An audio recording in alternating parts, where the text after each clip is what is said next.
Olá, pessoal, sejam novamente muito bem-vindos aqui ao nosso Do Lado de Cá, o nosso podcast, meu e de Juremir Machado da Silva, aqui no Estúdio Hall, no Sim de Bancários, no centro de Porto Alegre, na Rua da Ladeira. Tudo bem, professor? Depois de 7-1 só pode estar bem, né? Se não estiver bem com 7-1, vai ficar bem como? Aí não tem como, né? Não 7-1 foi um fenômeno. E a nossa convidada hoje, deputada federal Maria do Rosário, daqui a pouquinho já sai daqui, tá voando para Brasília. Tudo bem, deputada? Obrigado pelo carinho com a gente, tá aqui presente no estúdio. Obrigada pelo convite, Nando. Prazer imenso estar aqui contigo e com o Juremir. Vim de vermelho, porque 7-1 não é para qualquer dia, né? Inacreditável, né? Inacreditável, beleza pura, né? Nós, colorados, estamos assim, coloradas. E aqueles colorados que sempre vão ter o trauma da seleção tomar 7-1, eles vão poder agora ter algo para lembrar bom de 7-1. Né? Não vai ficar só aquele trauma. Tem o 7-1 ruim e o 7-1 bom. 7-1 bom é vermelho. É vermelho. É verdade. Já entregasse o livro para a deputada, Juremir? Entreguei. Não é qualquer livro, Faz tempo né? que eu pensava em passar esse livro para a deputada Maria do Rosário, surgiu a oportunidade e não esqueci. Essa aqui, Juremir, agradeço muito, porque é desde o autor, que eu admiro muitíssimo, né, querido jornalista, enfim, professor, mas a capa, além de tudo, é belíssima. Tem o doutor Brizola aqui. Isso, armado, de metralhadora. Está pronto para dizer que a democracia deveria existir no Brasil. E vamos defendê-la. Assegurou a legalidade aqui. Assegurou. Então, esse não vacilou. Brizola, esse aqui é... Como a gente precisa de Brizola. Nossa, faz uma falta o Brizola. Deputado, o que pode nos dizer dessa mudança após eleição do Congresso, que a senhora conhece tão bem, está convivendo lá? Mudou muita coisa para melhor, para pior? O Congresso mudou na medida que o Executivo quebrou algumas formas de agir que estavam se consolidando na política nacional, como o orçamento secreto. Eu avalio que o desserviço do bolsonarismo à política vai além de tudo que nós vimos, do genocídio,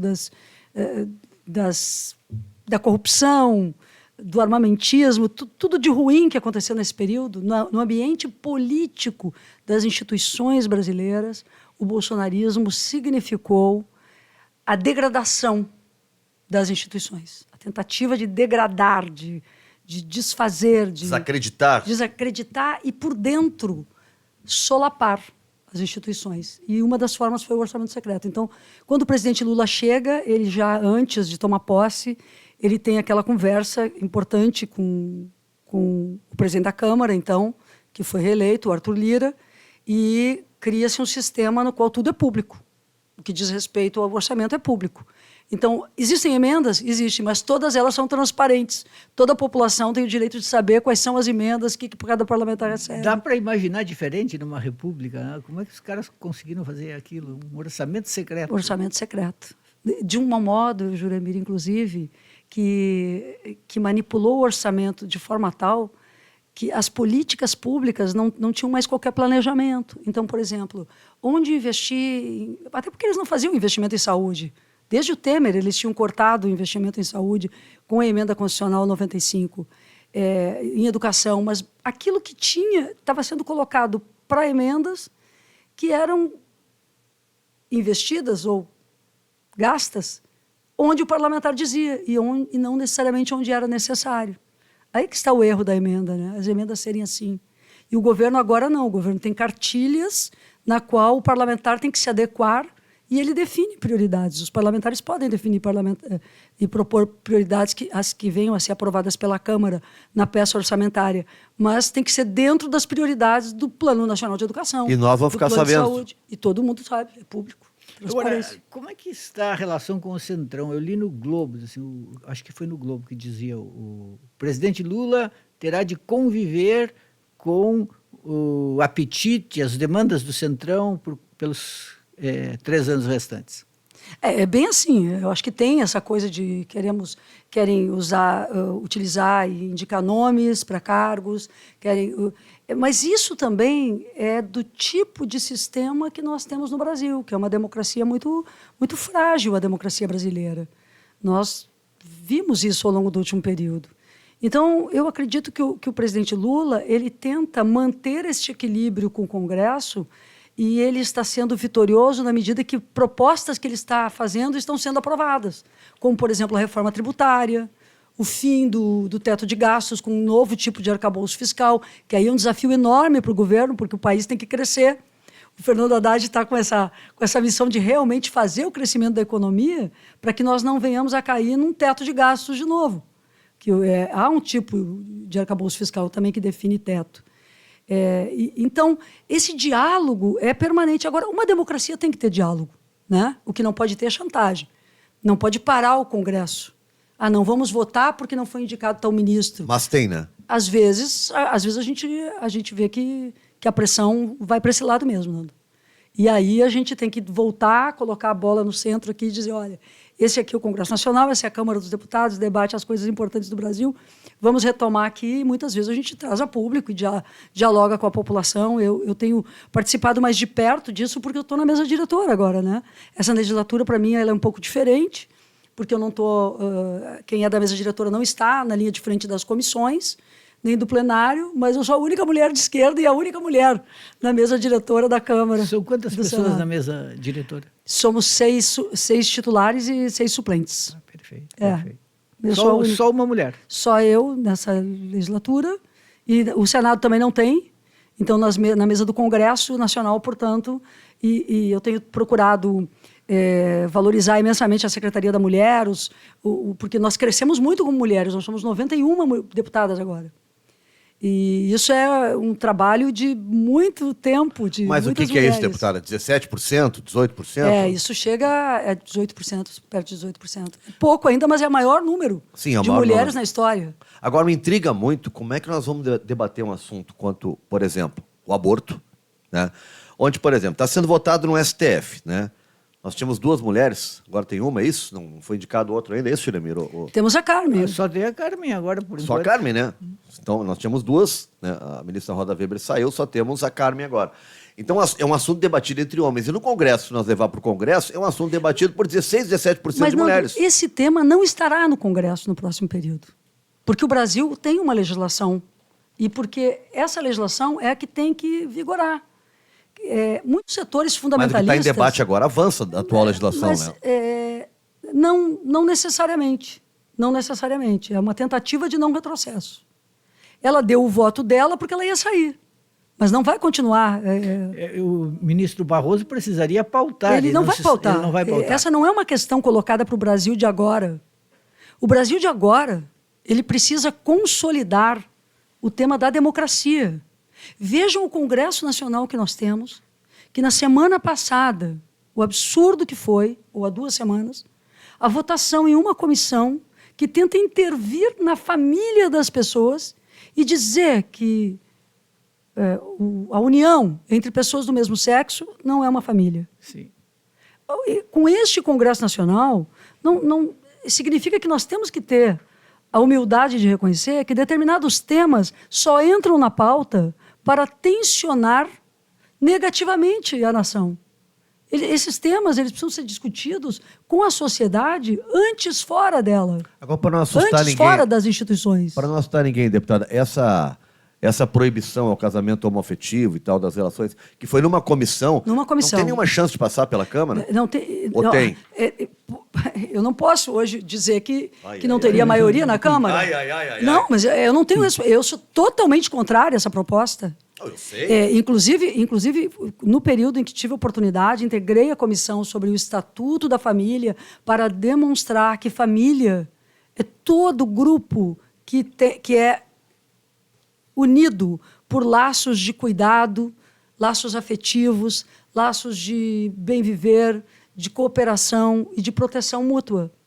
Porque o próprio Estatuto da Família, como ele era proposto, ele desconsiderava que avós vivem com seus netos, que há famílias de grupos de irmãos. E eu sou uma das autoras da lei que definiu que nos processos de adoção, os grupos de irmãos devem ficar próximos, ainda que não sejam adotados no mesmo agrupamento familiar, deve-se ter que esses grupos de irmãos convivem, não se desfaz a família que existe. Então, eu sempre me preocupei muito com esse tema da família. Eu acho que os setores mais conservadores devem compreender que eles não têm o patrimônio sobre o discurso sobre família, sobre religiosidade, porque tudo isso pertence a todas as pessoas. E nós temos uma visão de família, de religiosidade, que é uma visão de afeto, de proteção, de não violência no ambiente familiar, de proteção da infância, de não violência contra as mulheres. Então, esses temas, como tu levantaste agora, a existência, a ministra Rosa Weber votou, mas não deve entrar. Eu levantei exatamente porque estava em debate no STF. Né? Agora, ela ali tentou deixar o seu voto antes de se aposentar, mas no Congresso Nacional, setores que não são nem o centrão, setores que querem apenas tensionar para fazer campanha bolsonarista, tratam de temas culturais, de temas sociais, de temas de direitos humanos, de forma a tentar cindir a sociedade permanentemente. E a gente está dizendo para eles, não, vamos cumprir a legislação que existe dá conta para o governo criar políticas públicas, e não vamos entrar nessa conversa com vocês aqui, porque nós vamos fazer esse Brasil sair da pauta bolsonarista. Já derrotamos o Bolsonaro aqui, agora eu posso dizer que ele foi derrotado, inclusive, na Argentina. No primeiro turno foi. Turno foi. Deputado, a gente está falando da recuperação da economia, só citou a questão do trabalho que o Haddad vem fazendo. A grande questão que eu vejo, assim, de repente a gente fica saudando, né? Tipo, uma recuperação econômica. Qual é o desafio da recuperação econômica? É que haja o que no Brasil é muito difícil, que nós temos uma concentração de renda maluca, que haja desse bolo uma melhor divisão, né, para que haja um mínimo de desconcentração de renda. Isso, com a recuperação da economia, esse governo consegue fazer? Ou você acha que com esse Congresso Nacional fica impossível? Eu acho que nós tivemos uma vitória muito grande com a reforma tributária e com o novo arcabouço fiscal.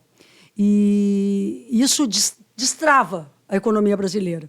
E eu gosto quando o presidente Lula e o vice-presidente Alckmin têm tratado sobre um novo processo de industrialização do Brasil, que é um processo que não pode ser o antigo, justamente que não pode, porque nós não podemos mais ter aquele modelo de indústria. É preciso pensar uma outra indústria. É preciso pensar uma indústria limpa, é preciso fazer a transição energética ao mesmo tempo, mas é preciso industrializar. É interessante porque eu recebi o livro do Juremir e pensei, os trabalhistas sempre tiveram a pauta da industrialização. Isso vem do Getúlio, isso vem do Projeto Nacional de Desenvolvimento. Nós temos, portanto, que pensar o programa atual com indústria. O Brasil não pode ter feito um processo rápido e radical de desindustrialização, de quebrar o maquinário nacional, de estar obsoleto, de ter parado nesses 6 anos de golpe depois da Dilma, de investir em educação profissional e tecnológica, em universidade, em ciência, em inovação, que quebrou todas as agências de fomento, foi uma situação dificílima. Então, ao mesmo tempo que tu desindustrializa, tu quebra a educação, a ciência, a tecnologia, a inovação, te coloca submetido a tecnologias de fora, mas não é só isso. Tem uma coisa que é grave, que é tentar sempre suprir a balança comercial com o produto primário, como se as cidades não fossem ter papel no desenvolvimento. E esse é o debate que eu quero propor para Porto Alegre. Qual é a nossa cidade? Qual é o papel de uma capital no próprio desenvolvimento do Estado e para si própria? Nós temos que pensar, desde as demais cidades, o Boulos está pensando isso em São Paulo, eu acho que a gente tem que pensar, e a realidade lá é um tanto diferente da nossa aqui, mas nós temos que pensar sobre a nossa realidade, que nós nos desindustrializamos muito radicalmente. Nós somos uma cidade exclusivamente de serviços. E não estamos potencializando aquilo que de mais importante nós desenvolvemos ao longo do último período, que é, por exemplo, sermos uma cidade, então, de serviços de excelência em saúde e, portanto, podermos acoplar um projeto de desenvolvimento industrial, de indústria limpa, que tem a ver com saúde. Nós temos quantas faculdades de medicina, quantas de enfermagem, quantas de nutrição, quantas de fisioterapia. Nós temos um centro, uma Universidade Federal de Ciências da Saúde em Porto Alegre, além da URGS, além da PUC, além de todos os demais cursos que a Ritter tem, que as demais têm na área de saúde. Então, eu tenho pensado muito, e quando tu me pergunta sobre o desenvolvimento nacional, eu vejo que o Fernando Haddad tem trazido elementos em que nós precisamos agora ir para uma segunda etapa da reforma tributária. E a segunda etapa é a da cobrança, de colocar as grandes fortunas a contribuírem com o Brasil.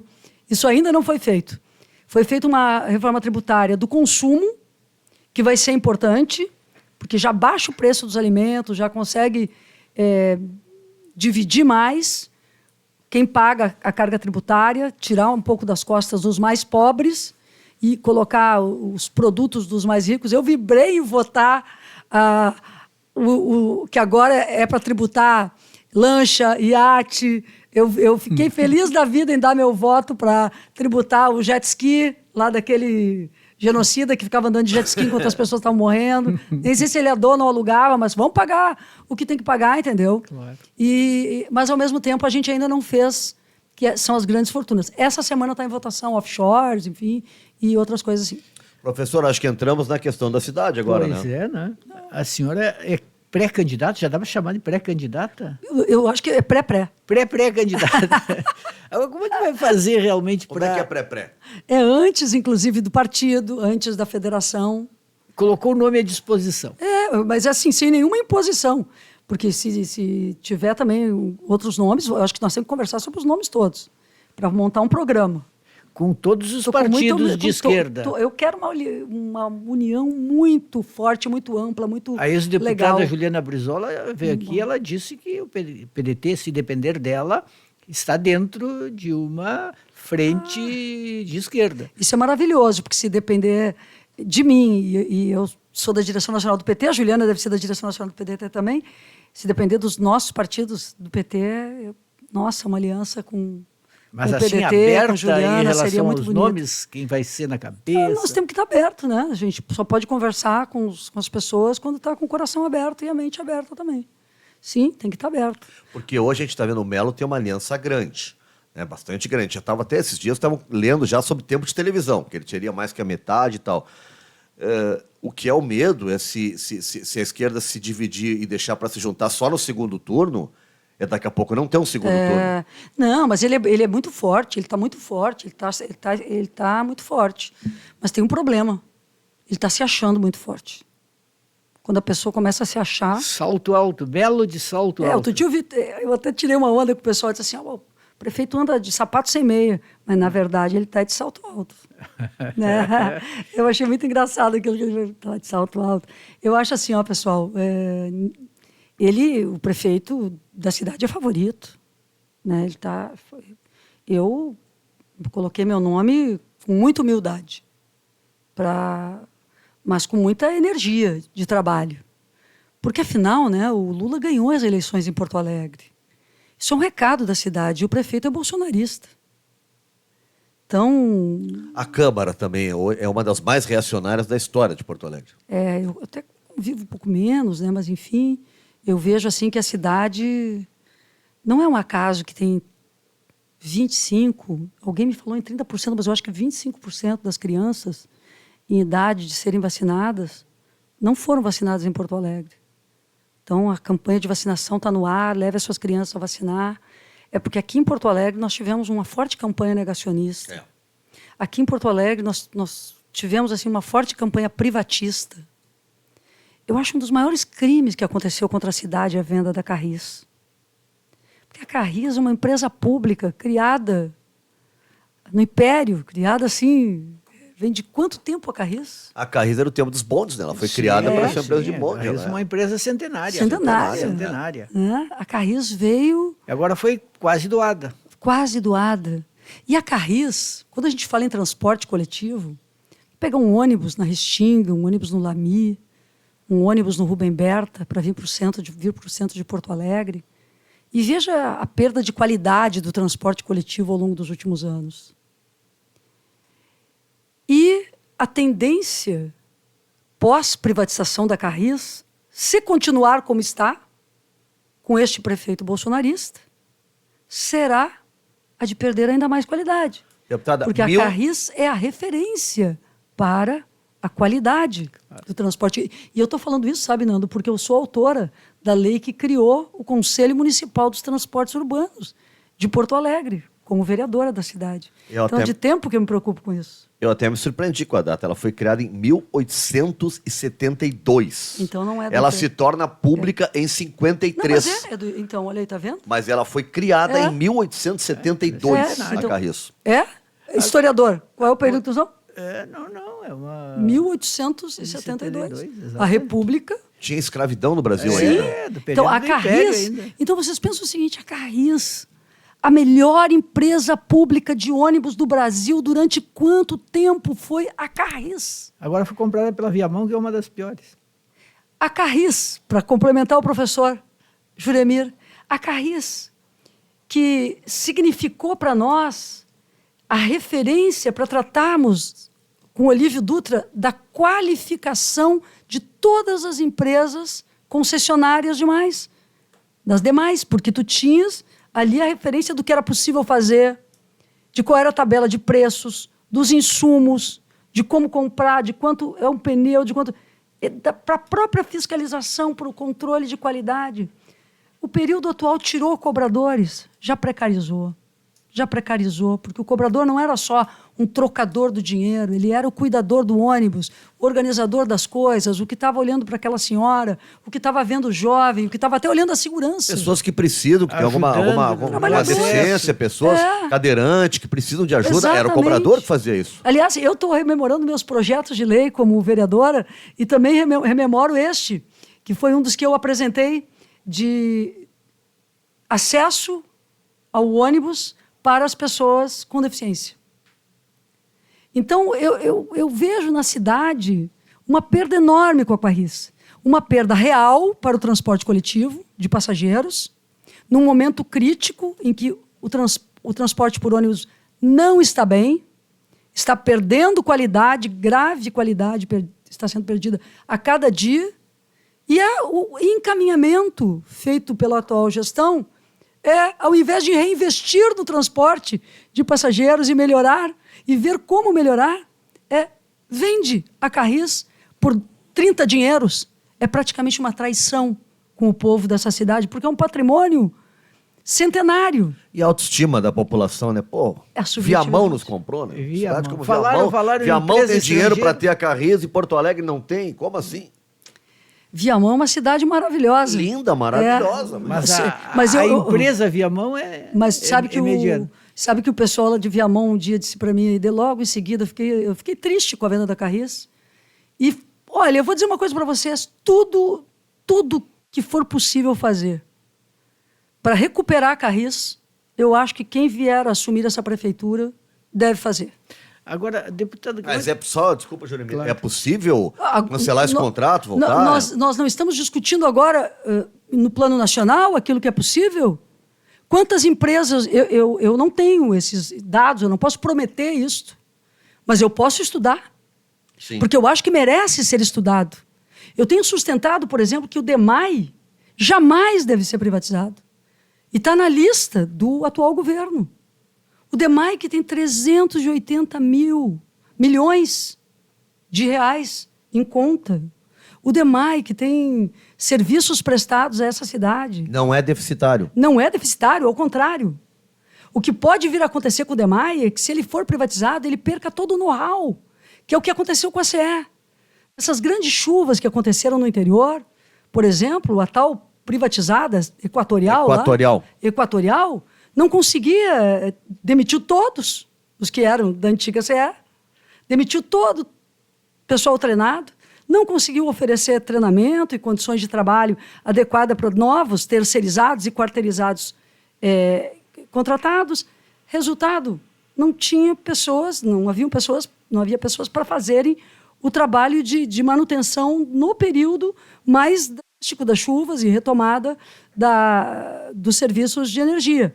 Eu sei disso porque eu estive na ANEEL, acompanhando as cidades atingidas e verificando e cobrando. E eles disseram, a Equatorial é a lanterninha do Brasil em termos de prestação de serviços. Eu não quero isso para Porto Alegre na água e no esgoto. Eu não quero isso para o DEMAI. Eu quero realmente... estabelecer com a cidade, não para o futuro, pensando em eleições, mas desde já, Porto Alegre, por favor, se mobilize. Se mobilize pelo DEMAI. Não deixe acabarem com o DEMAI como acabaram com a Carris, porque os trabalhadores estão se mobilizando, os trabalhadores desse setor. Há muitos, os trabalhadores e trabalhadoras do DEMAI estão mobilizados, trabalhadores e trabalhadoras da Carris estiveram mobilizados, mas nós precisamos que a cidade opine e que a cidade diga não ao atual prefeito. Se posicione. E aos atuais vereadores que estão fazendo esse caminho de privatização, liquidação do patrimônio público, traição à cidade. Qual vai ser o método para conseguir estabelecer a candidatura? Porque mesmo dentro do PT existem outras possibilidades. A deputada Sofia Cavedon também disponibilizou o nome, fala-se muito no Edgar Preto. Como é que o PT vai fazer para estabelecer o seu nome e também para conseguir se acomodar com os outros partidos? Porque tem PCdoB, tem PSOL, tem PDT... E se não juntar todo mundo, fica difícil. Pois bem, eu acho que a primeira coisa é que os partidos estão agora numa fase interna, que está sendo muito bonita, né? O PT fez 30, ou mais do que 30 conferências temáticas e territoriais na cidade, e dialogando muito com as pessoas, abertas às comunidades, nós ouvimos, portanto, elementos para a formação de um programa, mais do que discutimos nomes. E temos o nome da Sofia, temos o nome do Edgar, sempre lembrado, porque a votação dele foi muito espetacular na cidade de Porto Alegre. Acho que ele foi o mais votado, né? Em Porto Alegre, se eu não estou enganado, ele foi o mais votado. Na maioria das zonais ele ganhou. E ele é uma pessoa que, no entanto, ele está fazendo um trabalho magnífico no governo federal, e nos disse que, e eu tomo a liberdade de dizer o que ele me disse, porque eu pergunto todo dia para ele, vamos Edgar, e ele me diz assim, não, mas eu quero fazer este trabalho aqui como presidente da Conab. Eu estive com ele caminhando na entrada da cidade, num comitê popular de luta que nós temos na entrada da cidade, com os movimentos sociais. Então, estamos trabalhando hortas urbanas, projetos de quintais produtivos para as periferias urbanas, muitos projetos de produção de alimentos na cidade, de cozinhas populares, pontos populares de alimentos, junto com o Conselho Estadual pelo Direito à Alimentação e com o CONSEA Nacional também, Segurança Alimentar e Nutricional. Então, o Edgar ele está no centro da política, de uma política muito importante e humanista, eu até diria humanitária, que é ninguém passe fome. Porque o jeito que a gente chegou ao governo com o presidente Lula era de termos normalizado as pessoas voltarem a um lugar de fome. Então, acho que dói na gente ver isto. E ele, no entanto, eu acho que ele não vem por isso, pelo tamanho da tarefa que ele tem, vinculada a este Programa Nacional de Alimentação Escolar, ao PAA, que é de aquisição de alimentos. É um projeto muito bonito também quando a gente pensa numa cidade como Porto Alegre, porque, Juremir, se os alimentos forem produzidos mais próximos de onde a gente vive e das próprias cidades, e no seu entorno e nelas, nós teremos alimentos mais saudáveis, mais frescos, com menos venenos. Teremos a possibilidade, portanto, de mais feiras populares, de alimentos mais em conta, mais saudáveis e mais baratos, portanto, mais possíveis de serem acessíveis à população, diversificando o prato das pessoas. Nós temos que mexer com essas coisas também. Teve até o MST agora, tiraram um pouco daquela ideia assim, aquele grupo horroroso, né? Aquele ranço do MST. Até o Eduardo Leite, governador, foi lá, visitou, eles tiveram um trabalho maravilhoso, né? Maravilhoso. De ajuda, de solidariedade. E eles têm um trabalho fantástico. Tem mesmo. Né? Tem um trabalho fantástico. Eles têm lá a Terra Livre, né? Que é uma das cooperativas, e ali produtos maravilhosos. Eu consumo muito, né? Leite, arroz deles, eu compro muito, né? E dessa vez eu vi que até isso, né? Se humanizou um pouco também o MST, tirando um pouco aquela cara, parecia que era um grupo terrorista. Aliás, tentaram enquadrar assim, né, no Congresso. Ah, com certeza. Os movimentos sociais sempre foram muito atacados. E teve agora uma CPI que concluiu de uma forma absurda, inclusive com deputados, que se prestam um desserviço à nação quando vão a determinados lugares de trabalho do MST, atrapalhar o trabalho, atacar o trabalho. E, no entanto, a gente sabe muito bem, não é, Nando, que quando a fome chegou no período da pandemia, no período mais difícil, ou agora, diante das cheias, no Vale do Taquari ou em tantos outros lugares, são esses movimentos, é o movimento de atingidos por barragens, é o MST, o movimento dos pequenos agricultores, são eles que estão ali para aqueles agricultores que perderam tudo, alcançando a semente para o novo plantio, ajudando a organizar, porque solidariedade é o nome desses movimentos. E esses movimentos estão muito na nossa cidade também, em todo o Brasil. Então, para montar uma aliança, eu queria dizer isso para o Juremir e para ti, Nando, não pode se considerar só os partidos.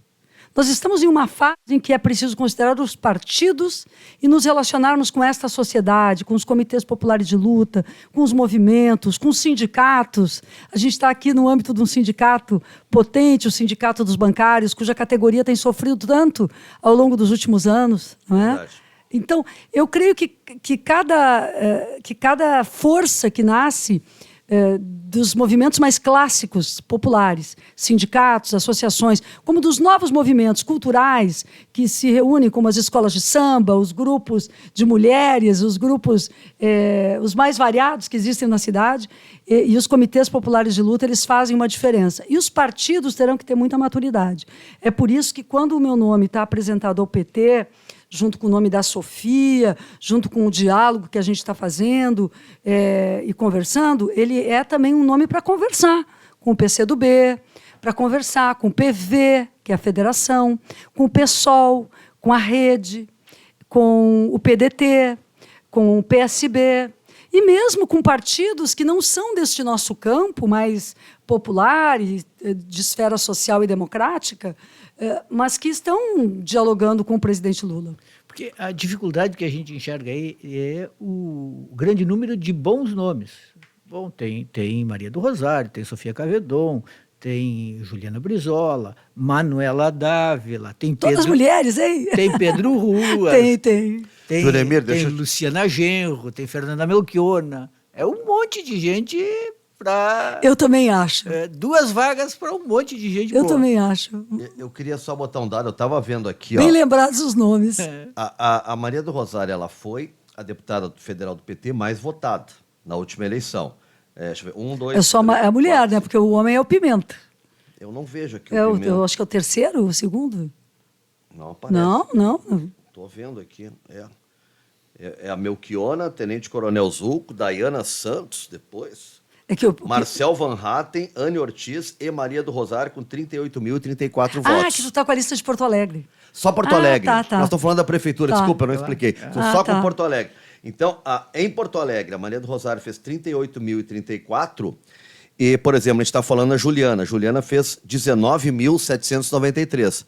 E ainda assim foi a mais votada do PDT em Porto Alegre. Fiz uma votação espetacular, Juliana. E porque a ela era nova, ela não era deputada federal, né? Não, Uma foi. votação espetacular.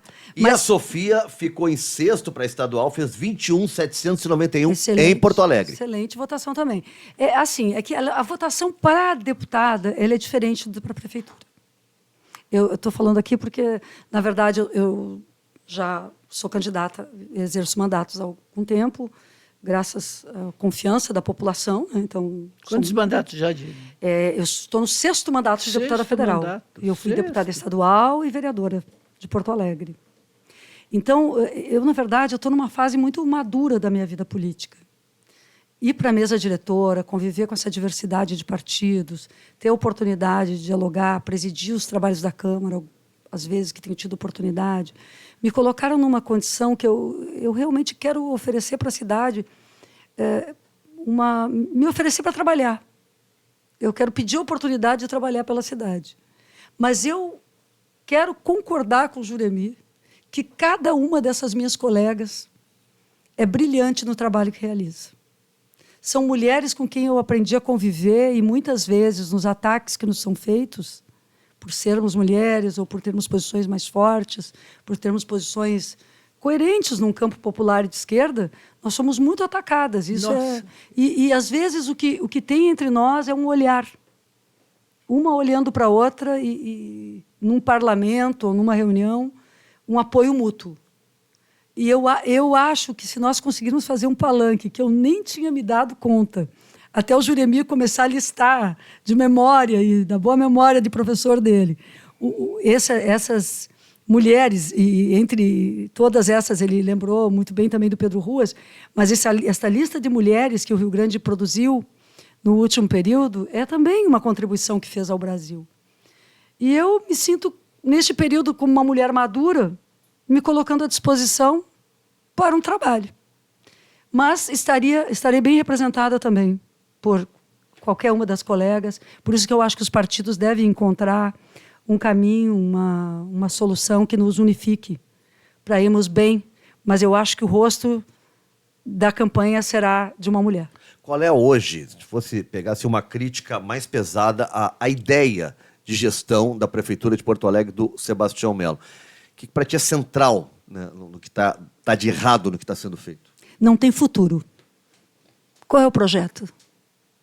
Que oportunidades oferece para a cidade? Novos prédios, construções. Obras atrasadas? Os serviços não funcionam. Então, se eu falar do presente, eu vou falar de serviços que estão... A coleta do lixo da cidade, vamos olhar à frente das nossas casas. E na periferia, mais dramático ainda. Os escândalos na educação. Para mim, o símbolo de que não tem futuro é, sobretudo, a forma de maus tratos que existem, de maltrato que existe à educação na cidade e à cultura. Eu acho que os nossos equipamentos culturais estão defasados, não há descentralização, não há incentivo, só o que chega é o Paulo Gustavo ou a Lei Aldir Blanc, são as duas que eu votei, são as que eu trabalhei, sou coautora de ambas. Então, eu vejo que não tem um projeto de futuro. E, no entanto, em 10 meses, nem 11 meses, o presidente Lula pega um país quebrado, com um projeto totalmente comprometido, e transforma esse projeto e oferece um projeto de desenvolvimento ao Brasil. E trata das questões emergenciais, retoma políticas sociais. Eu estou trabalhando agora, por exemplo, para que Porto Alegre venha receber 2 institutos federais. 2 campi de institutos federais. Porque estou acompanhando. E é possível que aconteça? É possível. Vamos trabalhar muito, mas, por exemplo, o Grupo Hospitalar Conceição já tem uma escola e coloca à disposição para criar um instituto federal, um IFE-SUS. Olha. Para tratar exatamente daquilo que eu falei com vocês aqui, que Porto Alegre tem que ser um canal, tem que ter como um dos canais, uma das vertentes do seu desenvolvimento, ao lado de outras. Mas uma das vertentes do seu desenvolvimento são os serviços e o atendimento de saúde e a indústria da área de saúde. Então, o IFE-SUS, com o Grupo Hospitalar Conceição, poderá ser um projeto desenhado com esse objetivo. Dia 27, inclusive, convidei o secretário nacional do MEC, secretário nacional relacionado aos institutos federais de Educação, Ciência e Tecnologia, e ele vem a Porto Alegre para tratar disso. Mas quero adiantar para vocês que na Zona Leste nós realizamos uma Assembleia Popular na semana passada, puxada pelo vereador Olibone, que estava a vereadora Karen, a deputada Sofia, enviou representantes, deputados, enfim, mas principalmente a comunidade, para tratar de um Instituto Federal para a Zona Leste. E nós estamos tratando de que o governo federal olhe para a cidade de Porto Alegre, instalando equipamentos federais de educação, para pensar, daí, no caso da Zona Leste, um corredor de desenvolvimento, porque estamos trabalhando a recuperação da CEITEC, estamos trabalhando, Miguel Rosseto está trabalhando, eu estou trabalhando, a recuperação da CEITEC, o Adão Vila Verde é peça central, nós estamos debatendo como recuperar a CEITEC, a vocação dela para as questões relacionadas à tecnologia, a chip, a tudo que ela tem, enfim, ali de produção, de fábrica, de estudo, ela que ainda está no processo de liquidação, e aí unifica com o Tecnopuc, unifica com a URGS e retoma um corredor de desenvolvimento com a Unicinos, portanto, com uma possibilidade diferenciada de pensar o futuro da cidade, também a partir de tecnologia limpa, que eu acho que... É o futuro. É o futuro. É. Então, o turismo, por exemplo... Acontece que agora eu ando falando umas coisas e eu estou começando a achar que estão me copiando. Mas eu vou falar igual. Para mim me incomoda muito que as pessoas cheguem no aeroporto, quando eu chego de Brasília, na quinta-feira, de noite ou em qualquer dia, e peguem um ônibus direto para Gramado. Eu comecei a conversar com o ministro do Turismo, eu nem estou na gestão da cidade, mas eu comecei a conversar com o ministro do Turismo que eu quero que essas grandes empresas de turismo tenham a oportunidade de conversar com o trade aqui em Porto Alegre para mostrar Porto Alegre. É o turismo rural em Porto Alegre, é o centro da cidade, é a rede hoteleira de Porto Alegre. Nós temos que criar uma... E, é claro, a Orla também, que já está... Aquela que o Marquesan fez, né?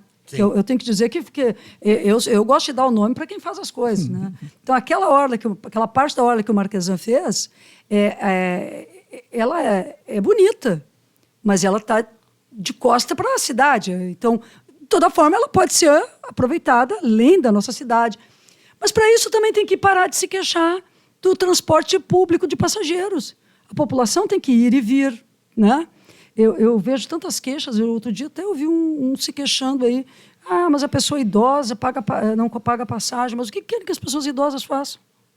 Que bom que a pessoa idosa não paga passagem. Eu quero uma Porto Alegre que comece voltando a ter passagem escolar. Eu tenho essa teoria. Eu tenho 61, tá? Se eu for pedir emprego hoje, ninguém vai me contratar de carteira assinada, eu e ninguém de 60 anos. Tu não tem direito a nada, os caras te envelhecem tudo. Então, já que nos deixam botar em vaga de estacionamento melhor, pode não pagar passagem, pode ir num cinema pagando a metade, eu uso tudo que tem direito. Porque o cara com mais de 60 no Brasil é totalmente discriminado. Conquistou seu direito. Totalmente discriminado. Olha. Isso é um processo de humanização. E Porto Alegre está vivendo aceleradamente uma modificação na sua estrutura etária. É uma mudança demográfica grave no Brasil. A Europa demorou 100 anos fazendo isso, nós estamos fazendo em 30 aqui no Brasil. Ou seja, estamos ficando mais velhos e não adaptamos os nossos serviços. Não melhoramos os nossos serviços. Não nos acostumamos a criar ambientes onde as pessoas possam seguir convivendo com cidadania.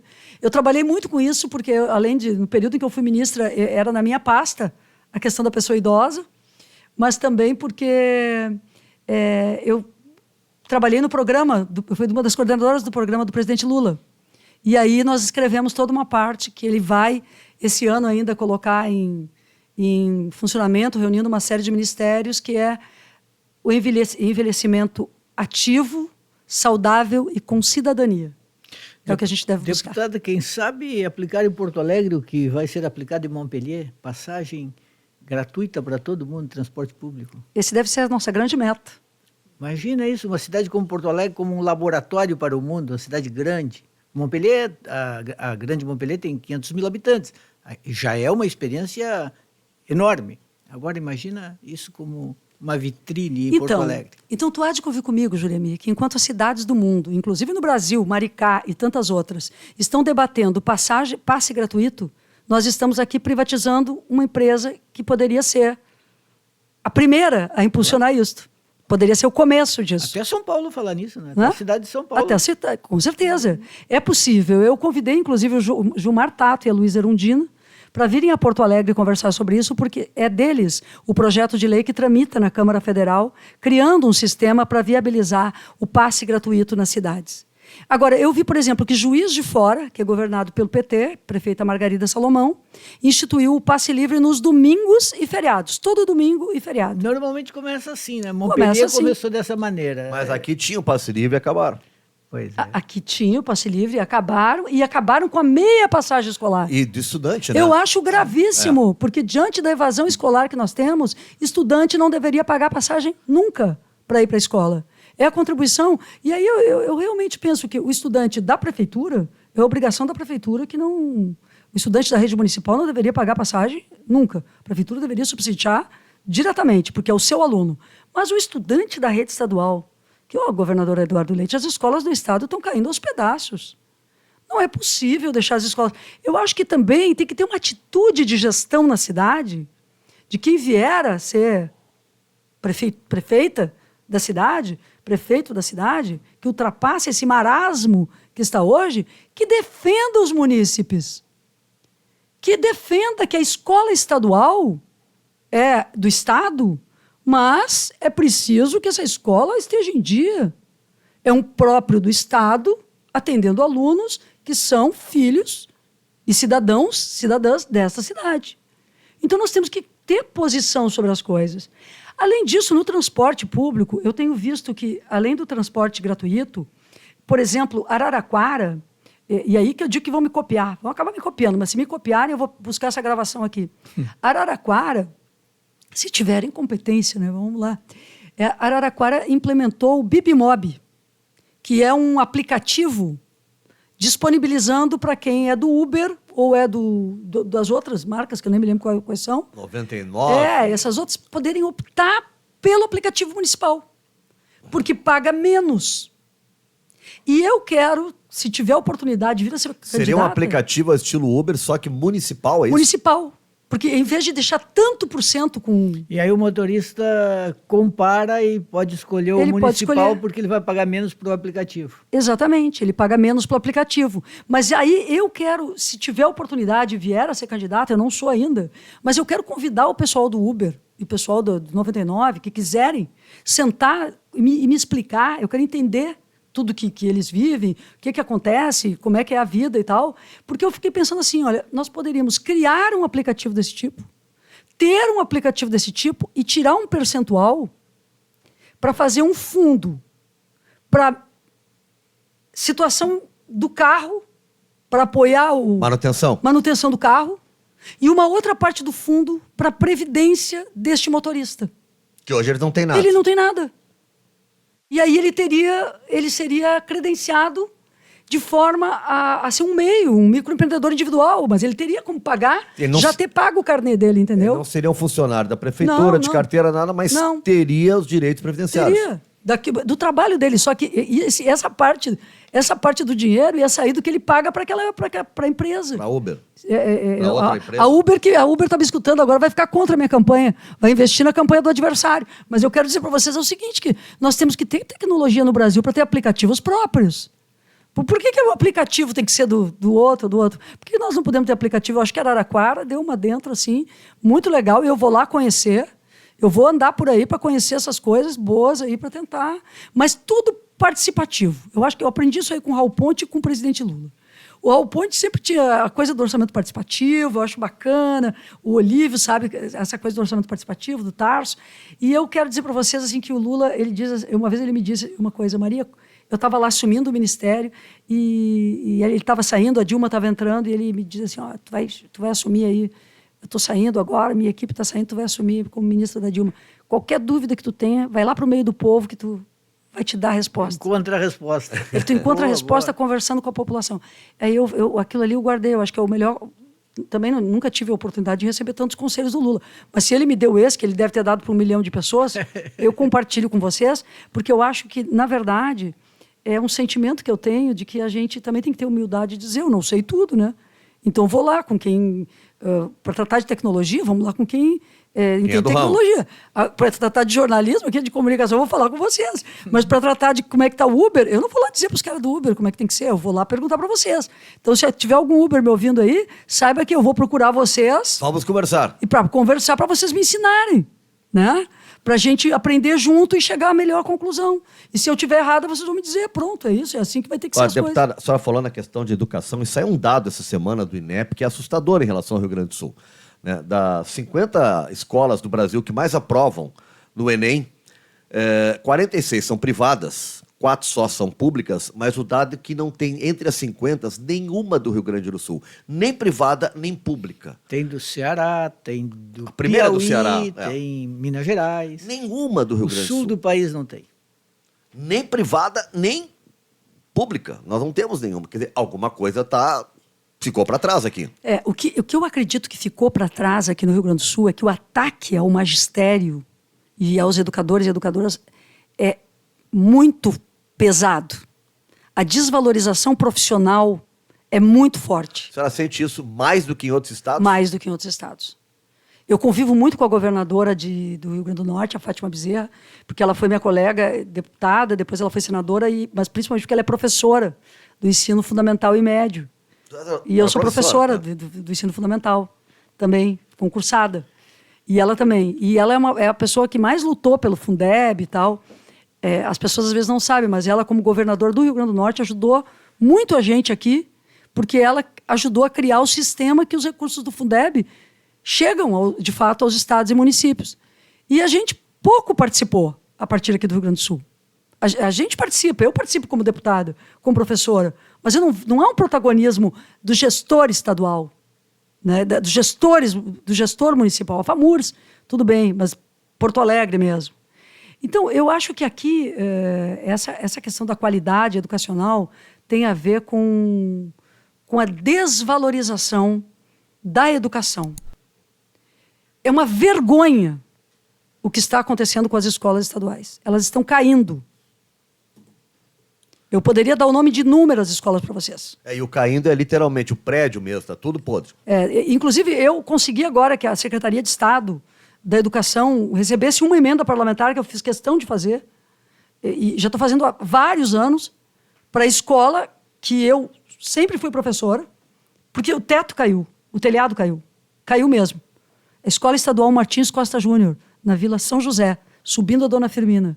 Se você subir a Dona Firmina, vocês vão encontrar ali a escola, que é uma escola tradicional daquela região da São José e do Morro da Cruz. E ali é a minha escola, eu dei aula ali. E, para mim, me dá uma tristeza enorme ver que as crianças não têm aula naquele prédio, porque o prédio afundou. E, ainda bem, agora, a Secretaria de Estado da Educação conseguiu ter o projeto com a Secretaria de Obras. Mas é de uma burocratização, é de uma burocracia, de uma dificuldade. E as escolas municipais também sofrem grande dificuldade.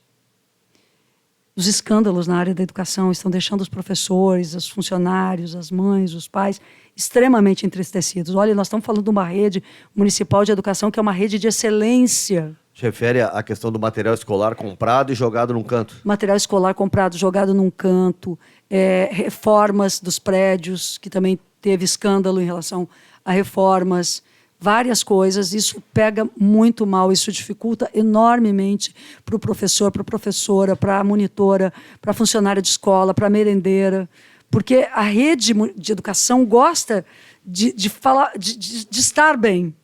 E a gente... Eu também não quero ser aquela pessoa que fala Porto Alegre tinha isso, Porto Alegre tinha aquilo.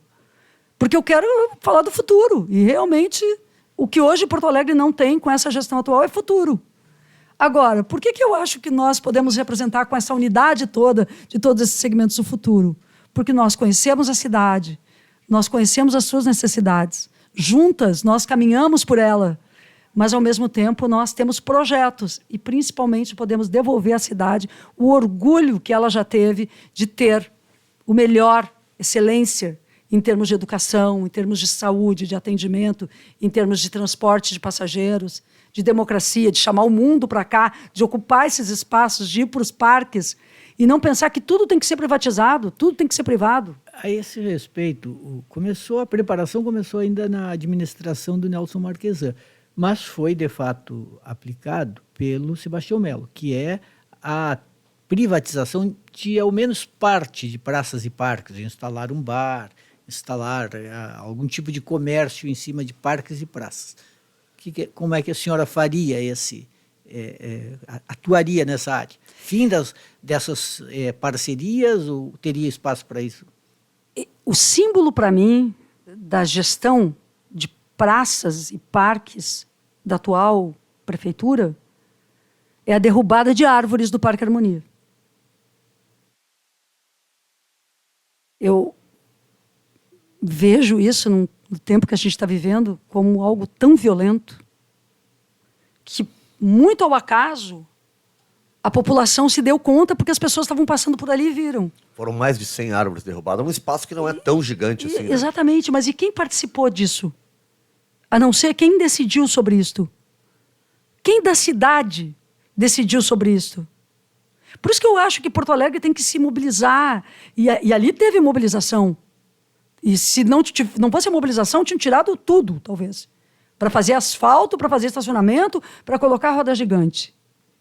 Isso não é o conceito de parque que eu, pelo menos, passa pela minha cabeça. Eu acho que nós precisamos ter nas cidades pequenas, médias e, tomara, grandes ilhas que diminuam o impacto do aquecimento global, inclusive. As cidades estão pensando sobre isso. As cidades precisam ser mais verdes.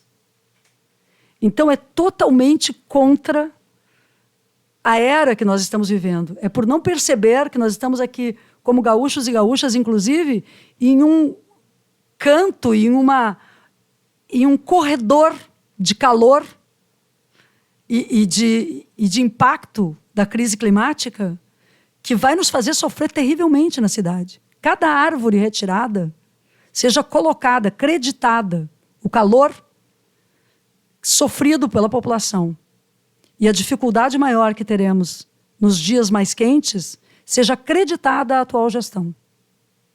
Porque é um verdadeiro crime contra o meio ambiente e contra a vida humana, a essa altura, ter retirado árvores. Sobre os espaços, nenhum deles, do meu ponto de vista, deve ser privatizado. Todo espaço público deve ser público, por conceito. E nós devemos ter cuidados públicos, que modifiquem, inclusive, a cultura da cidade sobre o público. O público deve ser muito mais cuidado, muito mais protegido, muito mais participativo. Não adianta ir contratar e fazer, na praça tal é tal contrato, na praça tal é tal contrato. Isso é bacana. Isso é bacana, parece que a prefeitura está fazendo. Mas eu penso em uma cidade muito mais cidadã. Eu acho que Porto Alegre pode ter uma pegada, uma chamada a uma cidadania participativa. Por isso que eu tenho pensado e conversado com várias pessoas sobre como podemos avançar em termos de participação popular, que vai além do orçamento participativo, que reforça, fazendo com que o orçamento participativo não seja só desses recursos que são menores ou equivalentes ou menores ao que o Raul Ponte aplicava quando foi prefeito de Porto Alegre.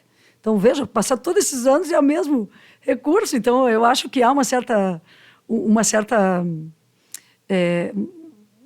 uma manobra propagandística da atual gestão, quando, na verdade, o grande orçamento da cidade não está sendo debatido no orçamento participativo. Mas, além de debater o orçamento, eu gostaria de propor à cidade e a vocês, a todas as pessoas, que a gente debatesse o grau de cidadania sobre a unidade de saúde do seu bairro, sobre a escola, que é dos seus filhos ou não. Mas tu moras naquele bairro. Então, sobre a praça que está ali, sobre o ponto do ônibus, a parada. Como é que a gente pode fazer isso juntos? Porque essa é a grande déficit da democracia brasileira. É uma democracia sem cidadania, em que nós estamos chamados de forma sazonal a votarmos. Só que, no Brasil, a democracia é fraca justamente porque nós, quando damos nosso voto, nós, na verdade, transferimos praticamente uma procuração aos eleitos. E as pessoas que vierem a ser eleitas, tomara, cada uma que vier a ser eleita, deveria entender que não recebeu uma procuração, a não ser para chamar as pessoas permanentemente para tomada de decisões, para ouvir, para participar, mas, ao mesmo tempo, para encaminhar questões da cidade de forma resolutiva. A gente está quase no final, deputado. Você estava falando em orçamento, coisa assim. Tem um eleitor que é muito forte, tá? Chamado mercado. Né? Então, quando o Lula estava liderando, o mercado cai, a bolsa, não sei o quê. Agora eu estava vendo... Ninguém conhece a cara dele, mas... Pois é, eu queria conhecer o mercado. Agora eu estava vendo... Não é o jogador do Inter aqui. Não é o Gabriel Mercado. Não é o Gabriel eu estava Mercado, vendo tá que o Sérgio Massa Aquele tem ficou cara em primeiro feia, e que o Milei, né? O Milei teve bem menos votos que se imaginava na Argentina também. Bolsa cai na Argentina, mercado reagiu mal. Esse eleitor mercado, será que vai reagir mal à sua candidatura? Mas por quê? Não sei, estou te perguntando. Esse é um eleitor maluco, eu não sei. Eu fico pensando assim, as pessoas falam essas coisas para mim assim. Olha, como eu disse para vocês, eu ainda nem sou candidata, né? Tá muito cedo, né? Então vamos ver. Vamos ter que unir toda a esquerda, daí unir mais amplo, conversar, tem que ser maior que a esquerda. Uma prévia de toda a esquerda? Eu não sei, porque, na verdade, os partidos é que têm que conversar sobre isso, mas está aberto para... Vamos estar abertos e abertas para fazer o nosso trabalho de unidade. E eu não tenho vocação nenhuma para divisão. Ao contrário, sabe? Eu tenho vocação para para querer que Porto Alegre mude, porque eu cresci nessa cidade aqui, né? Eu acho que como vocês, eu acabei de ver uma foto do Nando aí, cabeludão, na campanha das diretas. 84 nas diretas já. Eu estava naquele comício, Nando, eu te vi tocar, provavelmente. Provavelmente, com certeza. Né? E ele continua tocando. Eu continuo, claro. E aí, Tu é de onde, Maria? Nascida onde? Eu nasci em Veranópolis, mas eu vim morar com 6 anos em Porto Alegre. Eu cresci no Partenon, naquelas quebradas, estudei minha vida inteira. Quem conhece Veranópolis, dá para dizer que é uma típica cidade de Veranópolis, né? Tomara que viva, né? Bastante, que Veranópolis é a terra da longevidade. Terra da longevidade, é verdade. Mas assim, ó, daí eu fui estudar no Instituto de Educação, que era um colégio de gurias, né? Que era um magistério. Minha mãe me levou pela mão lá. Aqui no nosso Instituto de Educação, que está para acabar, né? Não, mas nós vamos retomar. Aí a luta está grande, mas nós vamos retomar. Vamos dobrar esse governo do Estado. Tem uma luta importante. Mas aí, quando eu fui para o Instituto de Educação, a minha mãe me levou pela mão, que eu era de Grêmio Estudantil, no bairro, no Murialdo. A mãe me levou e disse assim, colégio de gurias, agora tu não te mete mais nessa coisa de Grêmio. E aí eu virei presidente do Grêmio do Instituto. Bem na época das diretas. E foi aí, para mim, uma memória muito afetiva, muito feliz de ter vivido a campanha das diretas, ter vivido aquele comício dela, na Praça Argentina. Aí, ó, eu e o Nando aqui, ó. Eu tava lá. A gente tava lá, porque foi uma coisa linda aquilo. Linda. Juliemir, tu tava aqui, tu tava lá no teu... É isso, não, eu tava em Livramento. Tava em Livramento? Não, eu já tava aqui em Porto Alegre, Então, tu mas foi eu no não comício. fui. Não fui. Por alguma razão eu não fui. Olha, tu vai na Mas não era por apoiar o regime. Né, mas olha, o Videla vinha a Porto Alegre, nós paramos Porto Alegre. Não vem. Paramos. Essa aqui é a terra da legalidade, da democracia. Juliemir era uma loucura, descia o choque. E aí nós pulava tudo pra dentro da URGS, ali no Salgado Filho, porque na URGS eles não podiam entrar, mas eles só jogavam bomba na gente. Bomba verdade. de gás. As bombas podiam entrar. As bombas entravam. Claro, e eu secundarista, no meio da gurizada que era universitária, mas eu era presidente do Grêmio do Instituto, do CAIE. Sim.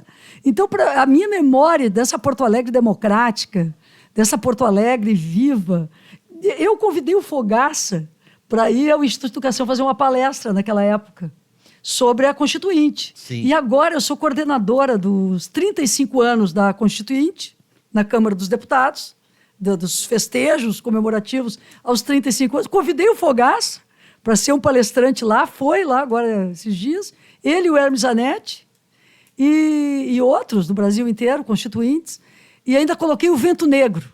Olha só que bonito. Eu estou contando isso para vocês porque eu perdi aquela eleição em 2008 para o Fogaça.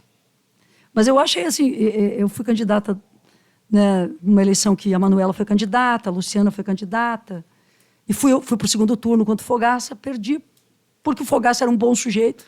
Eu fui aluno Mas do também Fogaça, porque... foi meu professor de português no cursinho universitário. No IPV?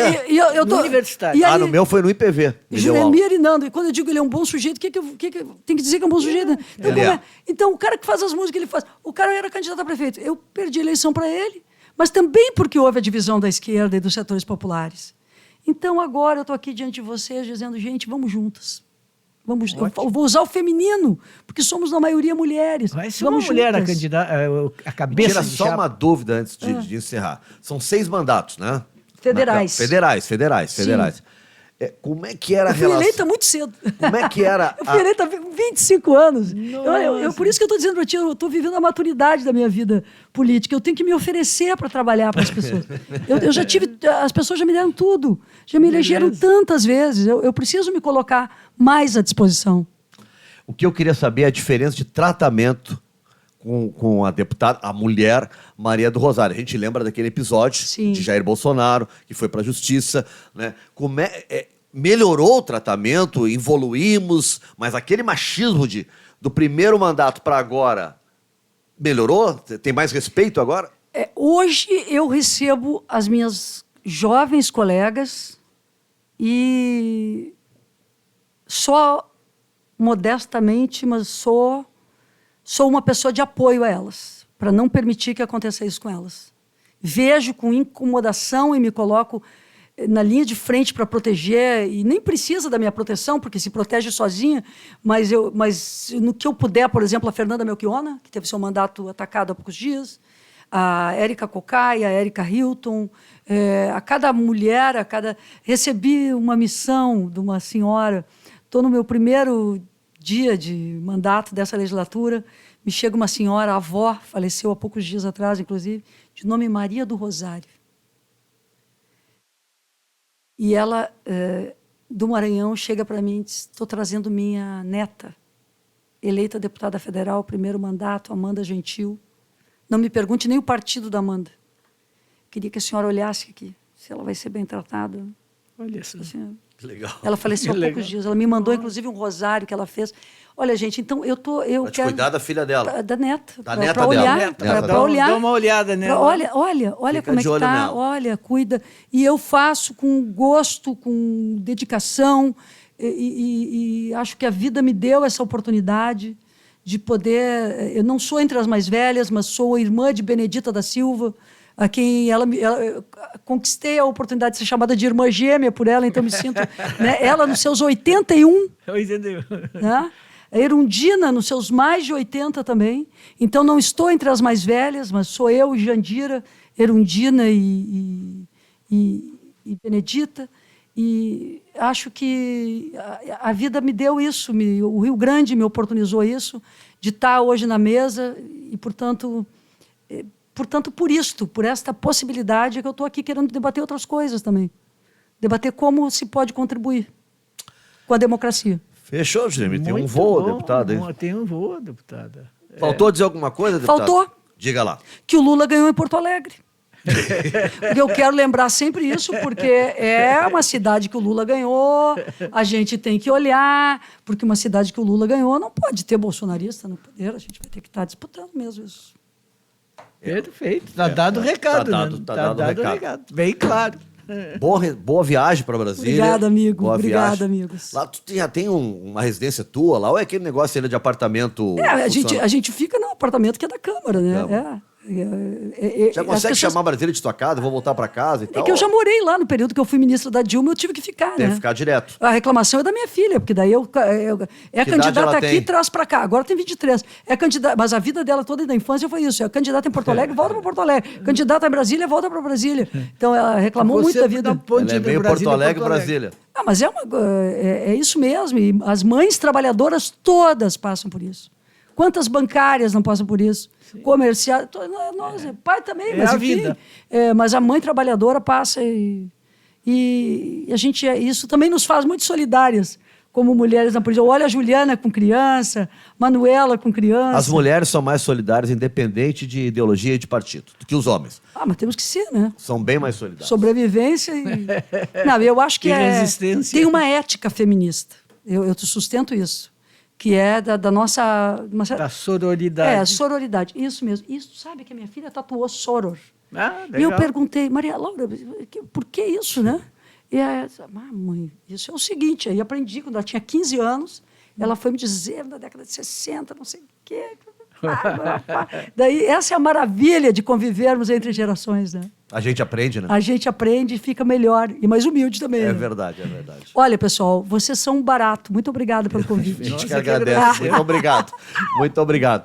Valeu. Até semana que vem, né, professor? Até a semana que vem. Passa lá, tu tá indo essa semana para Brasília, vai lá visitar a deputada. Pois é, estarei em Vai lá Brasília. tomar um Vai café. lá ver o nosso programa de educação para a democracia. Olha só. Faço questão. Tá Já bem. faz Vou uma te dar- coluna pro matinal sobre isso. E vou te dar a Constituição comemorativa dos 35 anos, uma para ti, uma para te trazer para o não. Tá bom, combinado. Combinado.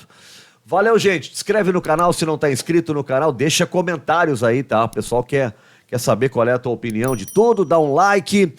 E o programa vai ficar na plataforma. Pode assistir quando quiser, a hora que quiser. E semana que vem a gente tá de volta. Valeu? Tchau, tchau.